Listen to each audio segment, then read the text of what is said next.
या बातमीपत्राचे प्रायोजक आहेत गोकुळ, गोकुळ दूध आणि दुग्ध उत्पादने।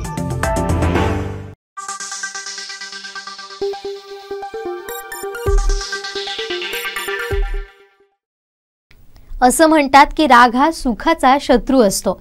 असे अनेक प्रसंग असतील जेव्हा तुम्ही तुमच्या रागावर नियंत्रण मिळवलं असेल तर कदाचित परिस्थिती काही वेगळी असते। जर तुम्हाला सुद्धा लहान लहान गोष्टींवरून राग येत असेल किंवा चिडचिड होत असेल तर तुम्हालाही आपल्या रागावर नियंत्रण मिळवणं शिकून घ्यायला हवं। रागामुळे आपल्या नातेसंबंधांवर परिणाम होऊ शकतो। राग मर्यादेपलीकडे वाढू लागलाय असं मानणाऱ्यांपैकी तुम्ही असाल तर या टिप्स तुमच्यासाठी खूप उपयुक्त ठरतील। नमस्कार, मी जुईली आणि आपण पाहताय कोकण 7 लाईव्हचं बेटर लिव्हिंग।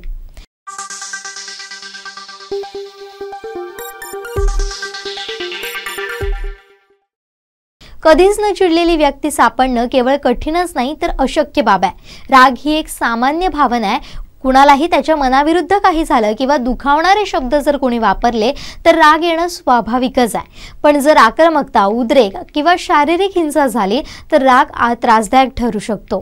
रागामुळे मनुष्याच्या शारीरिक आणि मानसिक आरोग्यावर दूरगामी परिणाम होतात। कायमची डोकेदुखी, ॲसिडिटी, मानसिक संतुलन बिघडणं, मेंदूवर ताण येणं, विस्मृती यांसारखे गंभीर परिणाम रागामुळे होतात। इतकंच नाही तर रागामुळे जवळची नाती तुटतात, माणसं कायमची दुरावतात। यामुळे एकाकीपणा, नैराश्य येतं, म्हणजेच रागाचे वाईट परिणाम आपले जीवन साकोळून टाकतात। दुसऱ्याला दुःख होऊ नये, समोरचा कायमचा दुरावू नये यासाठी क्रोध नियंत्रण महत्त्वपूर्ण आहे। राग वाढवण्यापूर्वी आपण रागावर नियंत्रण ठेवण्यासाठी विशिष्ट धोरणांचा अवलंब नक्कीच राग आटोक्यात आणण्यास मदत करेल। राग ही सामान्य भावना आहे जी प्रत्येक वेळी वेळोवेळी अनुभवत असते। आपला राग आक्रमकता किंवा उद्रेकाकडे वळत असल्याचं आपल्याला आढळल्यास आपल्या रागाशी सामना करण्यासाठी निरोगी मार्ग शोधण्याची आवश्यकता आहे। मग हा राग नियंत्रित करण्याचे काही उपाय बघूया। आकडे मोजा हा सगळ्यात सोपा आणि प्रभावी उपाय। उलटी गिनती हा शब्द तुम्ही रागाबाबत ऐकला असेल। 10 आकडे वरून खाली किंवा उलटे मोजा। जर राग अधिकच आला असेल तर 100 पासून उलटे आकडे मोजण्यास सुरुवात करा। ज्यावेळेस तुम्हाला मोजायला लागेल त्यावेळी तुमची हृदयाची गती कमी होईल आणि तुमचा राग कमी होईल। दीर्घ श्वास घ्या।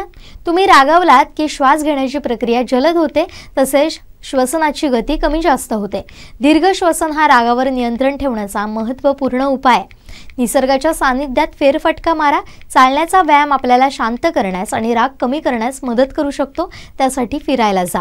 घर अथवा ऑफिस, तुम्ही जिथे कुठे असाल तिथून काही काळ मोकळ्या हवेत फेरफटका मारा। यावेळी चालण्याचा कंटाळा आला असेल तर तुम्ही दुचाकीही चालवू शकता, मात्र यावेळी रागावर नियंत्रण नसेल तर गाडी चालवण्याचा पर्याय अजिबात निवडू नका।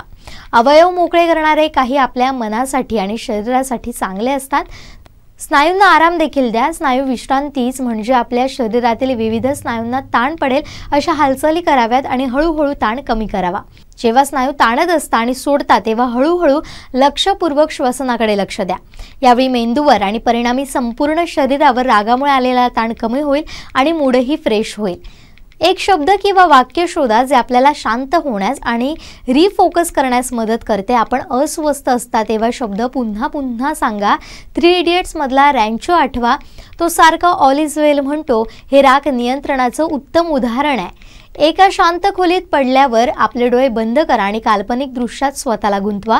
काल्पनिक दृश्यावरील तपशिलांवर लक्ष द्या, जसं आपल्याला आवडत्या ठिकाणी आपण आहोत आणि समुद्रकिनारी फिरत आहोत, शांत निसर्गरम्य जागेत पक्ष्यांचा किलबिलाट ऐकत आहोत, मंद संगीत ऐकतो इत्यादी। हा उपाय राग शांत करण्यात आपली मदत करू शकतो। एखाद्या उडत्या चालीचे किंवा आवडत्या गायकाचे किंवा शांत गाणं ऐकणं, एखादे वाद्य किंवा जुगलबंदी ऐकणं राग कमी करण्यास मदत करतं। आपल्याला राग आला हे लक्षात आल्यावर त्वरित बोलणं थांबवा। त्यामुळे रागात उच्चारले जाणारे समोरच्याला अप्रिय वाटणारे शब्द आपोआप टाळण्यात येतील। दिवसभराच्या घटनाक्रमांची नोंद रात्री एका डायरीत करा। कोणत्या गोष्टींचा राग आला ते त्यावरून समजेल। त्या गोष्टी शक्यतो टाळा, परंतु त्या घडल्या तरी डायरीमुळे लक्षात राहतात। रागाची तीव्रता कमी होऊन काही काळानं राग येईनासा होतो। राग आलेला असताना हसणं ही मोठी कला आहे। ती अवघड वाटत असली तरी या उपायाने निश्चितच सकारात्मक परिणाम होऊ शकतो। स्वतःला जरा वेळ द्या, इतरांपासून जरा जास्त लांब राहा, भावनांवर नियंत्रण ठेवा। आपणास राग येणाऱ्या गोष्टींमध्ये अडकून राहू नका. आपल्याला नवीन दृष्टिकोन प्रदान करू शकणाऱ्या विश्वासू आवडत्या मित्रांशी बोलून जे काही घडलं त्यावर प्रक्रिया करण्यात स्वतःला मदत करा. मित्र आपल्याला नक्कीच राग कमी करण्यास मदत करू शकता. समोरच्याची क्षमा मागितली तर आपोआप राग निवळतो. सॉरी हा जादुई शब्द आहे ज्यामुळे आपण राग टाळू शकतो आणि रागामुळे होणारा अनर्थही टाळू शकतो. समोरच्याच्या वागण्यावर प्रतिक्रिया देण्यापूर्वी थोडा वेळ थांबा. त्यामुळे भावनांचा एकदम उद्रेक होत नाही. आपल्या भावना आपल्या ताब्यात राहतात आणि राग आपोआप निवळतो.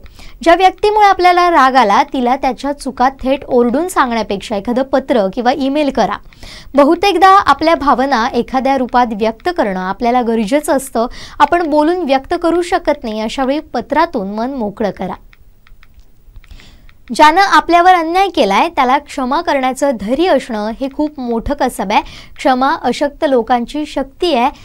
बलवान लोकांचं आभूषण आहे. क्षमेमुळे काय होत नाही असं अनेक संस्कृत श्लोकांमध्ये सांगितलंय. इतिहासातही क्षमा केल्यामुळे अनेक युद्ध टळली असा उल्लेख आढळतो. रागावून वाटेल ते निर्णय घेणं किंवा चुकीचं वागणं नव्हे तर आपल्याला राग आलाय हे समोरच्यापर्यंत पोहोचवण्यासाठी त्याच्याशी चर्चा करा, संवाद साधा. त्याची चूक त्याला शांतपणे समजवा. जर राग व्यक्त केला नाही तर तो मनातच राहील आणि त्यामुळे मनावर ताण पडेल. आपला राग मूर्त गोष्टींमध्ये बदला. आपण नाराज असताना चित्रकला, बागकाम किंवा कविता लिहिण्याचा प्रयत्न करा. भावना सर्जनशील व्यक्तींसाठी अत्यंत शक्तिशाली असतात. आपला राग कमी करण्यासाठी चित्र काढणं, कविता करणं यांसारखे मार्ग अवलंबा. या काही टिप्स फॉलो केल्यानं नक्कीच तुम्ही काही प्रमाणात तुमच्या रागावर नियंत्रण मिळवू शकता. आता इथंच थांबतोय. पाहत रहा कोकण 7 लाईव्हचं बेटर लिव्हिंग.